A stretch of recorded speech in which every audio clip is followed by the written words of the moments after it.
pouvoir rassembler de tous les pays d'Afrique ici, c'était un rêve. La jeunesse africaine qui peut se retrouver, se parler et parler des perspectives de l'avenir de notre continent. Je suis vraiment très content de vous voir.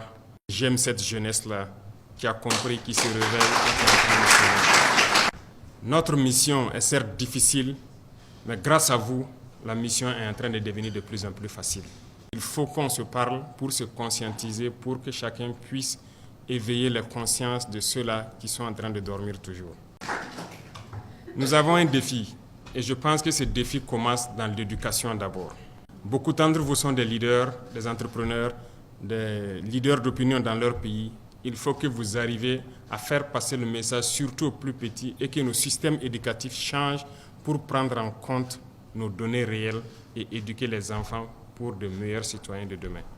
Faites en sorte que des plus jeunes et aux anciens qui n'avaient pas compris, que les gens puissent comprendre le sens du combat que nous devons mener pour que l'Afrique puisse s'unir réellement.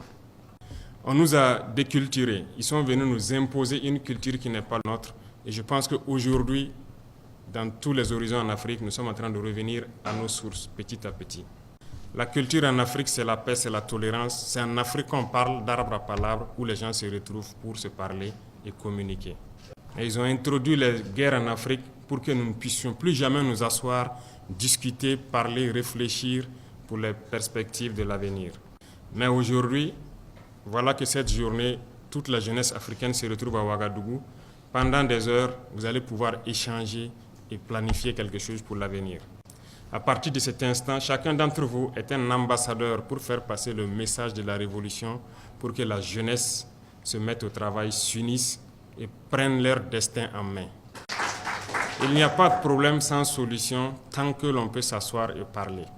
Mais il y en a aussi des situations où nous sommes obligés de combattre pour ramener la dignité et l'intégrité.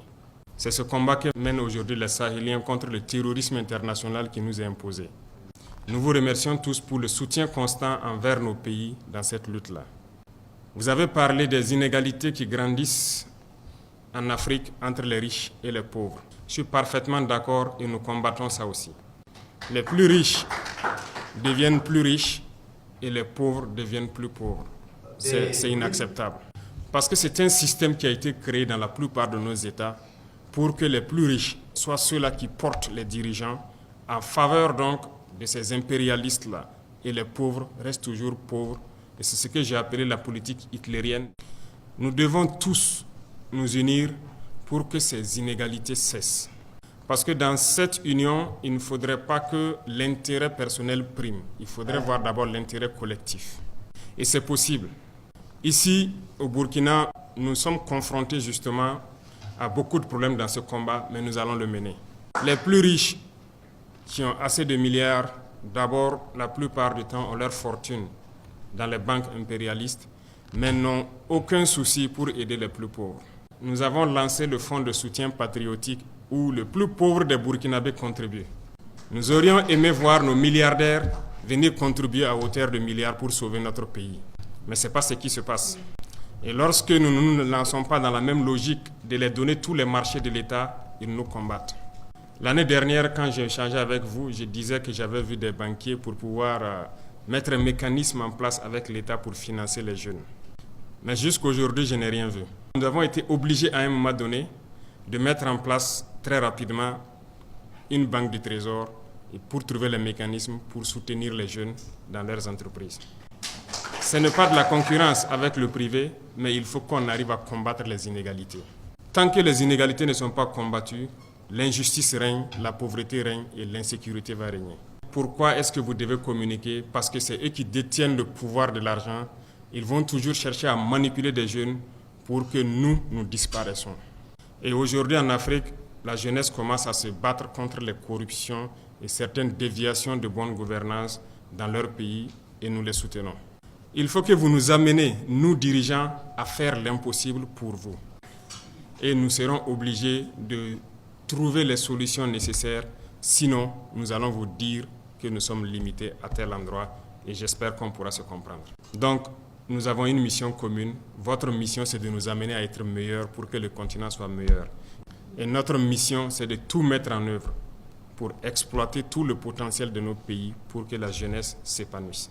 Je vous invite donc à maintenir la réflexion sur ces sujets, à faire les bonnes propositions pour que nous puissions ensemble sauver notre continent, l'Afrique. Et je sais compter sur vous pour mener les mêmes débats, les mêmes réflexions. Et pour terminer, je vous dirai, il faut croire en vous.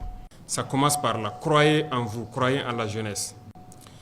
La pauvreté, c'est ce qu'on nous a fait comprendre, mais la réalité est que nous sommes riches. Faisons en sorte que nos richesses appartiennent à tout le monde et que cette jeunesse-là puisse s'épanouir, que nous ayons la sécurité que nous souhaitons et le développement. Nous pouvons et nous allons gagner le combat. Bonne chance à tous et bonne réflexion. Et je vous souhaite donc bon retour à tout un chacun dans son pays et que le message que je vous ai donné en tant qu'ambassadeur puisse continuer à se perpétuer dans vos États respectifs.